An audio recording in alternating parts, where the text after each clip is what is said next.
in California, trust me, the concept of liberal in theory, this is something I say very often. People who are liberals in theory, and then you see how they live like terrible to the household help. Yeah. Like consider their assistants, because everyone out here has to have an assistant. They can't do anything for themselves. I mean, I do too, but I never call my assistant on the weekend or after hours.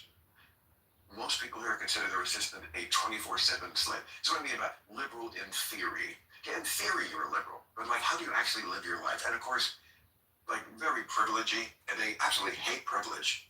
But their whole life is sustained by the privilege of not being able, having to be practical or knowledgeable about a lot of things, which they pontificate on it and act like they're knowledgeable about. And also just, like many homes, like expensive vacations. I mean, it's not like they are, if you really feel that bad about it, switch houses with someone in Compton. Let them live here in your house, and you can live in their house, and then you'll feel better. This is a part of what I call wokeness. Everybody's always trying to define it some way. Right. But I define it specifically as cult-like adherence to the liberal orthodoxy. And the reason why I say that is because being in media and cultural spaces for the past 15 years, watching all of this, the conservatives like to say it's DEI, it's race, but that doesn't explain support for certain institutions, support for war in Ukraine, it doesn't explain the Me Too movement. These are all different things. It doesn't explain support for Islam, particularly, which is the second biggest religion in the world. So it's not about critical theory or anything like that. It's about looking like you're virtuous.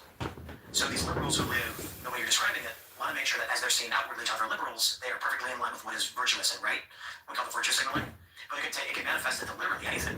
Like, again, supporting the second largest religion in the world while claiming that they're oppressed, but massive. Well, I mean, there's so much to get into here. One is the word liberal, very fraught for me, because I still think I'm a liberal. I think woke is a different thing. I agree, yeah. I mean, but your example about Islam is completely right, and that's one of the main reasons why the far left started to really hate me, is because I call out Islam as what it is, extremely illiberal. That's what's so ironic about liberals being so supportive of Hamas, is because you're liberals, and these are the people, I'm sorry, but this ideology, Islam, even in its more benign forms, yes, I agree, the vast majority of Muslims, not terrorists, of course, but Islamists, which is the word we use to describe people who are not terrorists, but kind of agree with the things terrorists are doing and are for, that's a much higher number. That's many millions of people. And even the rank and file, I mean, most Muslim societies live under some form of Sharia law, which no Westerner who thinks that Hamas is so great could ever live under.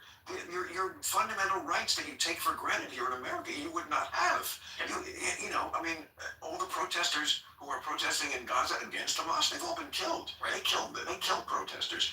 Women, I mean, do I have to say anything more than just if it was just that issue, how women are treated? Are you fucking kidding me? And the narrative is, when I talk to some of these academics, like the anti-woke people, they're like, well, it's because they say that, Gaza is oppressed. And I'm like, sure, but they're siding with the second biggest religion in the world, which is authoritarian, fundamentalist. And, like, I don't care if you practice whatever religion you want to practice, it's fine. But it's strange to me to claim that Islam is oppressed in any meaningful way. Well, I do care what you practice, and I fully defend to the death your right to practice whatever religion you want. Just don't lie to me and say all religions are alike. All religions are not alike, and what makes them different, mostly, is how fundamentalist they are. Yeah. Fundamentalist means you actually believe what's in the Holy Book. I mean, there's the Quran, there's the Bible, and they're both full of nonsense. But we have learned to wink at the Bible in the West, whereas Islam, to a much greater extent, takes it very seriously. I mean, we do not have things like madrasas here, where they send kids to school, and they just learn that one book. That they are not studying anything else in a madrasa. That's the meaning of it. Yeah. And of course, they're segregated completely sexually. So, I mean, what's going to be the upshot of that? It's like a Handmaid's Tale, right? It's worse. Yeah. I think. But, yeah, and I'm not Christian, and I have a lot of friends who are, and I don't care. What are you? You said you were going on this before. You were like, I'm not a deist, I'm not a deist.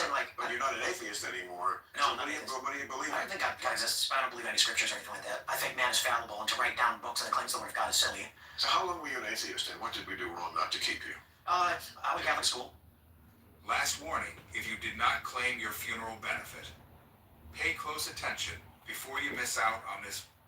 And well, there you go. I went to catechism. Well, I didn't do that. At 5th grade, I left. And so what happened for me in Catholic school was they taught me nothing. They showed me a video of Adam riding a brontosaurus. I'm not joking. I went to the museum in Religulous where they have the exhibit